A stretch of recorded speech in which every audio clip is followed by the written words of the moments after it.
All right, guys, what's going on? Welcome back to Chris's Sports Corner. Out and about, man. Got some work to do. Actually, man, y'all know I kind of like doing these videos in the car, man. Because I still be able to, like, I'm outside of my office. I got some stuff I got to do.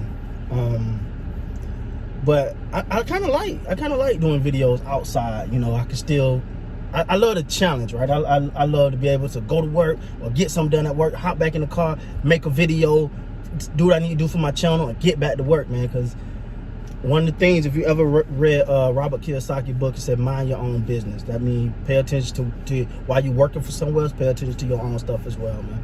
That's a good message for today. All right, so I was debating if I want to talk about this, but I'm going to talk about it. So the NASCAR driver, Bubba Wallace, find a noose in his garage, how they have that set up for NASCAR. And now my whole thing with that is, like, how cowardly. Like, my thing, if you're that brave to do that, come out. Don't. Where I'm from, we call it throwing a brick and hide your hand. Don't throw a brick and hide your hand, man. Like, if you feel that way, let it be known that you. Because if you think that that's a death threat, all right, straight up. That's why the FBI investigate. That's a death threat, and it should be treated as one. You know, to me,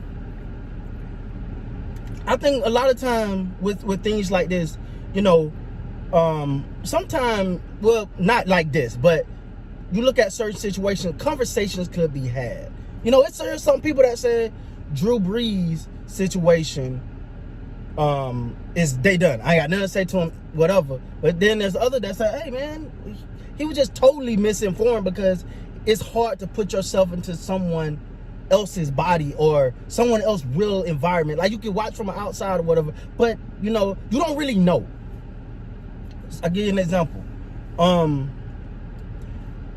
I know I'm an African-American male, and we know what we're going through right here. In the military, I had a soldier. I'm not going to say his name, nothing like that.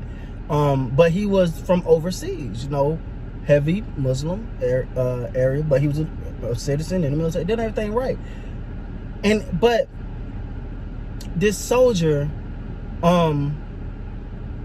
said something, and it literally was taken as a death threat, right?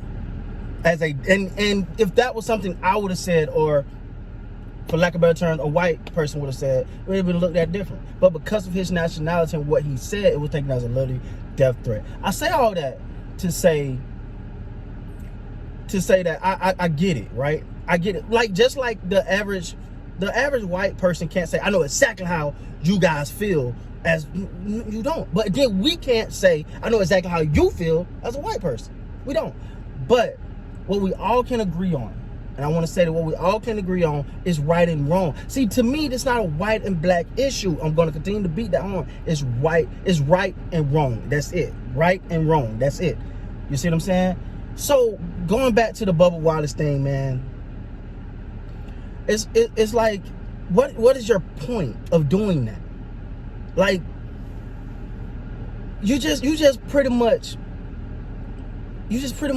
like, if your name ever come out, which I'm hoping to eventually do, they find out who did it, you just put yourself in a very bad situation for an act that you know you're not going to commit or whatever. It's like, to me, man, it's just a sign we got a lot of work to do, man. We got a lot of work to do. Now, I'm waiting for somebody to justify that one. Now, I get it. This ain't about the flag. This ain't kneeling. This is a pure death threat. You don't put a noose in someone's garage as, I guess, to show that you're brave, you coward. Come on, man. Like, but I see people find a way to legitimately justify some people's action. So I want to see this one be justified. I'm gonna wait. I want to see this one be justified. To me, I think, first of all, props to Bubba Wallace for handling it, you know, like a professional. He ain't go all. This could have been worse than what it was, but he's handling it like a professional. I think he's handling this whole situation like a professional. You know, him even calling out something that he felt about. And it's not the first time that this issue been brought up with NASCAR. Many people have brought it up. And many people have, you know, the NASCAR tried this a couple years ago and it kind of just went by the wayside. At the end of the day, man, I'm not gonna sit here and act like I'm the biggest NASCAR fan, cause I'm not. I've watched some races. I got introduced to NASCAR through someone. He was a real super cool dude. Really this was back in the day. This was when I was a kid. Jeff Gordon was the man. All right, you know, Jeff Gordon was the man, and I got introduced to him and his kids, and his kid was a big fan, and I was, you know, I kind of got into it a little bit, but and I like playing the game, the video game. You know, I like playing that though. So, but for NASCAR as a whole, for them to say, you know, we're taking this serious, and to be highly upset about it, said that there's just work to do. Said that, you know, they care about the issue and they're gonna do what they can to resolve it. And I just hope the person, all I'm saying, the person whoever did this need to be charged to the full extent. You don't do something like that. You know, like that's not, you know, that's not cool, man. That's not cool at all, man. And you know, I know I don't normally talk about NASCAR. But you know, and I want to say something else, man. A lot of people say, hey man, why you talk about that, man? Just keep about sports. This is sports, right? NASCAR is a sport, right? But be careful when you tell the YouTubers that, man. Just be careful, because that to me is equivalent to saying shut up and dribble. So telling the YouTube, hey, don't talk about nothing, just talk about sports. We people too, man. We people too. And that's equivalent to telling us to shut up and dribble. I know numerous YouTube people who wanted to speak out about certain things, but they feel like, man, I get backlash for doing it. Well, hey, listen, I'm gonna speak my mind. We all know I've said what I need to say about each and every situation that came up. Now I'm not gonna beat them over the head. Like, I'm not gonna beat a dead horse. Like, I'm not gonna beat it to death, but I'm gonna let you know where I stand now. I love everybody, man. And I'm gonna say this, and I've said it from the beginning. This is the greatest country in the world. But we do got our problems. We do got our problems. And this is just, again, showing that we got a lot of work to do. To the person who did this, man, I want you to be committed for your crime. You know, whatever extent of the law you got to pay for your crime, because that's a crime in my opinion. Whatever you got to do that. But ultimately, man, whatever's in your heart that got you feeling that this is appropriate, or feel like you should do something, like, I hope that your heart changed, man. I really do. I really, really do, man. At the end of the day, I got nothing but love for everyone and everyone in the world, man. I just think we got work to do. And I look at it like a problem that's, you know, we don't know if it'll be fixed in our lifetimes. But I think we got awareness going, and just keep working. We just keep working on these issues. That for someone to do something like that, to me personally, was just like, it makes no sense. It literally makes no sense. You know, my whole thing, man, is just like with the Donald Sterling situation is. When all that happened, right? He said what he said, and they took his team from him or whatever. I think he should have been forced to come to the table. Talk, man.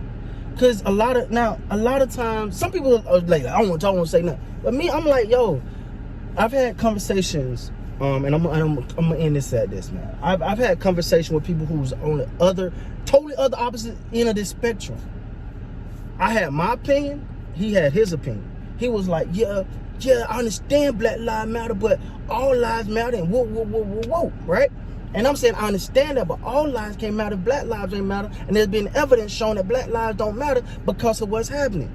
And so we continue to go back and forth, and it got to a point where the conversation got heated, and someone wanted to break it up, and I stopped, and I said, no, we're not going to stop the conversation, because this is what is not being done. So we continue to have that conversation. I will say this, man. We walked away from that conversation, both having a better understanding. I understand why he felt that way. I might not agree with everything he was saying, but I understand why he felt that way, and he got a new perspective, and he understood what I was saying, and I kind of got a new perspective from him, and I just feel like that can work for everyone.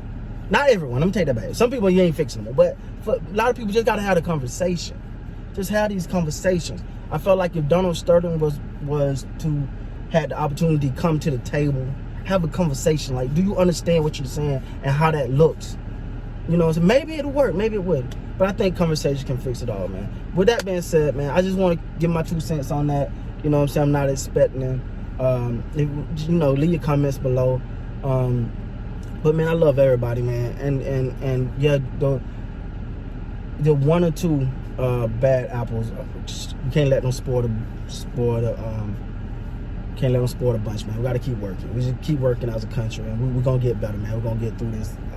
I'm very, very hopeful. With that being said, guys, please like, comment, subscribe to the channel. Until next time, you guys be good, man.